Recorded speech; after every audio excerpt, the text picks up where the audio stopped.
Hello and welcome to Bookish and Beverages. I'm Melissa and I share delicious beverages and summary recaps on fantasy book series so you can remember what happened without having to reread it. And today we'll be diving into The Songbird and the Heart of Stone by Carissa Broadbent. This is book number 3 in the Crowns of Nyaxia series, but it is also book number 1 in the Shadowborn duet. Content warning, there are full spoilers ahead. We'll be diving into all of the main characters, the plot points, the world building, and also plot twists. So if you haven't read this book, I suggest that you pause and come back later. Or if you just don't fucking care, then carry on. Now, let's go get our drink. And for today's beverage, we'll be making a honey chamomile tea latte. And you'll need your favorite mug with a tea strainer, 2 teaspoons of chamomile loose leaf tea, or either 2 tea bags of chamomile, half a cup of hot water, 1 tablespoon of honey, half a cup of milk of your choice, and it will be warmed and frothed, and optional ground cinnamon for garnishing. Add half a cup of hot water to your tea, cover it, and let it steep for about 5 to 7 minutes. While your tea is steeping, you can go ahead and warm and froth your milk. Once your tea is done straining, go ahead and strain it. Then add 1 tablespoon of honey and stir. Add in your half a cup of warm frothed milk. It doesn't have to be froth, but it always adds a nice little extra texture up on top. Then optional, you can add some cinnamon. Cheers, enjoy. Drinks in hand, let's dive into our book. So throughout the book, we get bits and pieces of Mische's story. And to sum it up, she was 8 years old when she and her sister Seisha, there are some of the names that I'm not 1000% sure how to pronounce, so as always, just roll with it. Seisha came to the Citadel to devote themselves to the sun god, and Mische was chosen. She gets her sun flame magic and is groomed to be one of the sun god's bride. At 16, she is wedded and bedded by Atraxus, the sun god. Gross. Later, she upsets her god when she cuts down the body of a sacrificed vampire. To gain his favor and forgiveness, again, she sets off on a mission to Obatrace, the land of vampires. There, she is turned by Prince Malik of the Shadowborn. Mische is the one that kills her sister and friend Eomin in bloodlust. After she becomes a vampire, she's still able to use her sun magic for a while, but at a cost. It burns and scars her skin on her arms. Eventually, she isn't able to use this magic, and her sun god no longer answers her prayers. Now, at the beginning of the book, Mische is captured and she's in a cell in the House of Shadow. Ygritte, the princess and sister of the Shadowborn prince that she killed, files through her mind to see the memory of her killing the prince. The Shadowborn are known for their mind magic, shadow magic, and necromancy. So while she's in the cell, someone comes in to heal her wounds. But who could this be? Later, she is presented as a gift to the king of the House of Shadow. The Shadowborn king, we'll go with Raoul, is ancient and starting to lose his marbles. He orders Mische's death when someone comes in to stop it. It's Asar, the king's bastard exiled son and wraith warden. He tells the king he needs Mische's help for the task Nyaxia gave him because she's a dawn drinker, aka she can harness Atraxus's magic, the god of the sun. But she needs to show she can still wield her fickle sun magic, so she pleads with Atraxus to let her use it. Luckily for her, he answers. She is released to assist Asar. Mische wakes up in Morthrin, a prison in the House of Shadow, the pathway to the underworld. Luce, a wolf-like creature with a skull head and a shadowy body, appears to her and takes her to Asar. He uses his Shadow Daddy powers to place an anchor on her for their journey, connecting them so they can find each other if they get separated. Oh, and surprise, he is a necromancer. The task Asar mentioned Nyaxia asked of him is to resurrect her dead hubby, Alaris, the god of death. Back in her cell, Mische prays to her god Atraxus, hoping he'll answer her. And he does. He appears before her and spills the tea. Yes, Alaris died when Atraxus and 5 of his other White Pantheon cronies killed and hacked up his body, but they couldn't snuff out his soul. With Nyaxia in her feminine rage era, rightfully so, Atraxis fears that she will destroy the world and wage war once she brings back her dead hubby. Atraxis assigns Mische her mission to make sure Asar is successful in bringing back Alars, and for her to kill him a true final death. Dun dun dun! There are 5 sanctums of the descent, like levels to go through, and a relic is locked up in each one by the sun god's power. So she is to use her sun gifts to help unlock the relics and find a weapon to kill the god of death. Later, Mische is summoned by Luce and takes her to meet up with Asar and Chandra, the human sun acolyte Asar raised from the dead. Right before they set off, Elias, one of the princess's guards, comes to join them, per the king's order. They begin their journey through the descent. Asar gives them one fucking command: stay on the path.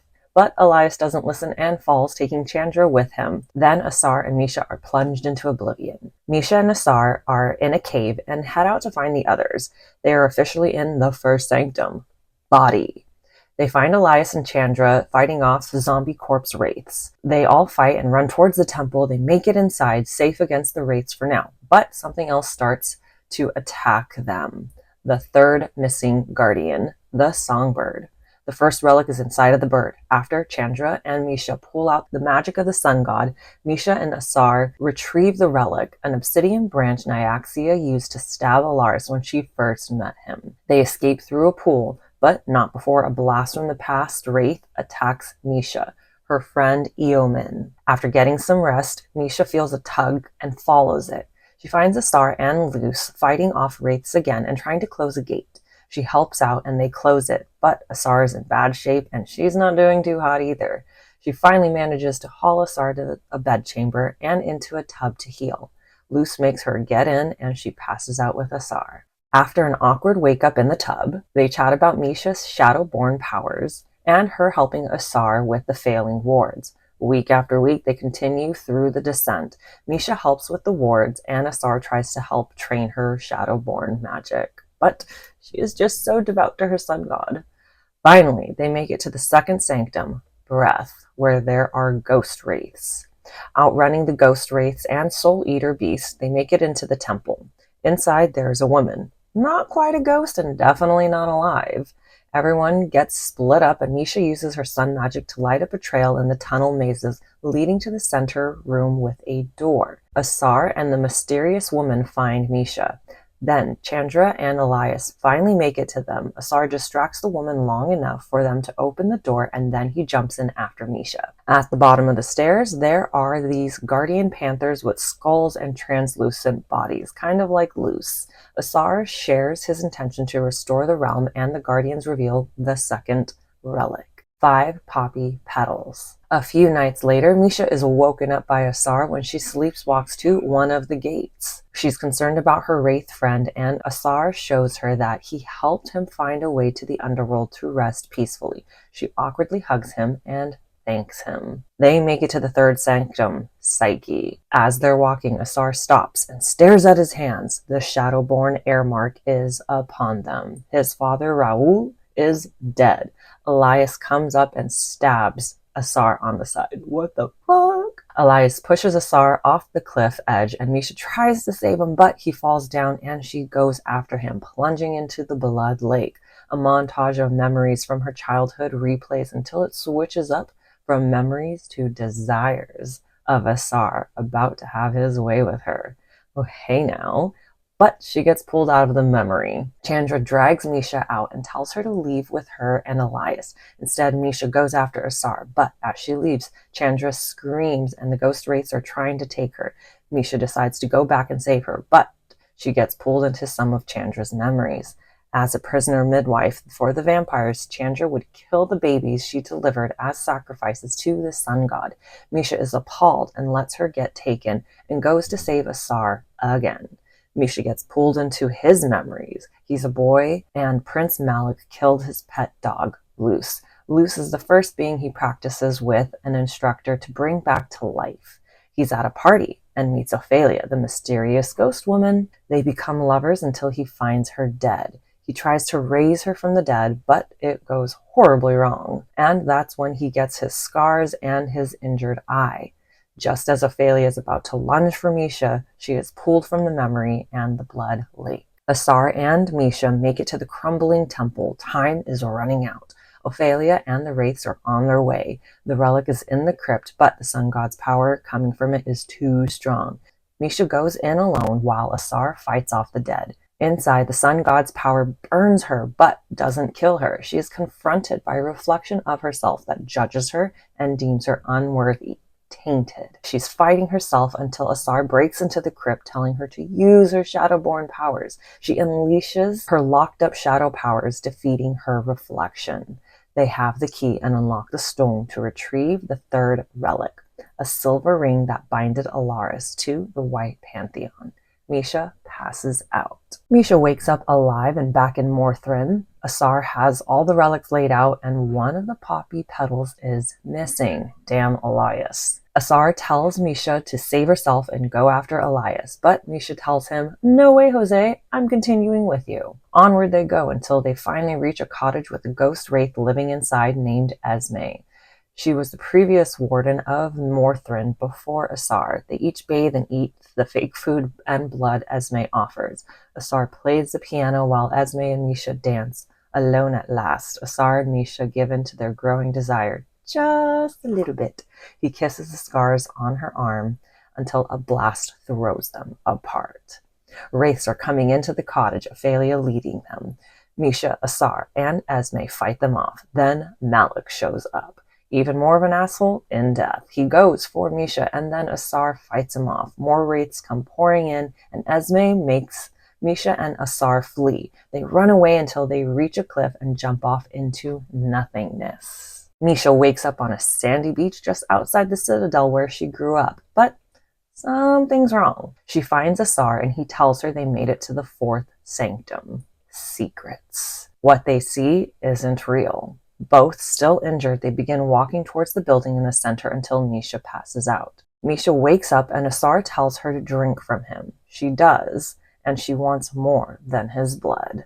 After she finishes drinking, she tells Asar to drink from her, and he does, both wanting more than just blood. He moves her hand down to finger bang herself to climax. Afterwards, they fall asleep next to each other. Waking up rested and healed just a bit more, they make the final trek into the building. It's eerily quiet and empty. They keep walking until Mische notices something odd with the shadows. Ophelia appears before them and drags Mische down. Suddenly, Mische is with her sister in the citadel on her offering day to the sun god. She realizes it's an illusion, but her sister is a real wraith. Her sister starts to attack her and she sees Asar fighting Malik. Together, they fight off the wraiths and fix the glyphs to open the door. They go through and shut the door, ending up in another part of the temple. The marble box at the center has already been opened and empty. No relic inside. They are stuck for now, waiting for the storm to pass and the wraiths to hopefully go away. Mische goes to pray and Asar joins her. After a vulnerable chat between them, they finally kiss. And it gets a whole lot steamier. Asar lays Mische on the altar and worships her with his mouth for a long, pleasurable oral bang. Then they bang it out for a few more rounds until they fall asleep, blissed out, until Mische is awakened by a furious sun god. Oops, Atraxis saw her and Asar bang it out on the altar after they spilled each other's blood. As punishment, he shows her most painful memory when she was freshly turned, starving for blood, and kills her sister in bloodlust. Atraxis tells her to complete her task and that she needs to look beneath the surface to find the fourth relic. Finding her courage, Mische asks him to help her sister and spare Asar. He agrees to both should she complete her task. Mische wakes up for real this time. The sun god visiting her was not a dream. She finds Asar and Luce and they travel down until they find a door that Mische uses her sun magic to open. Inside, there's a hole in the ground with the fourth relic, a golden arrow that Alaris was meant to kill Nyaxia with all along. Now, Mische will use it as a weapon to kill Alaris.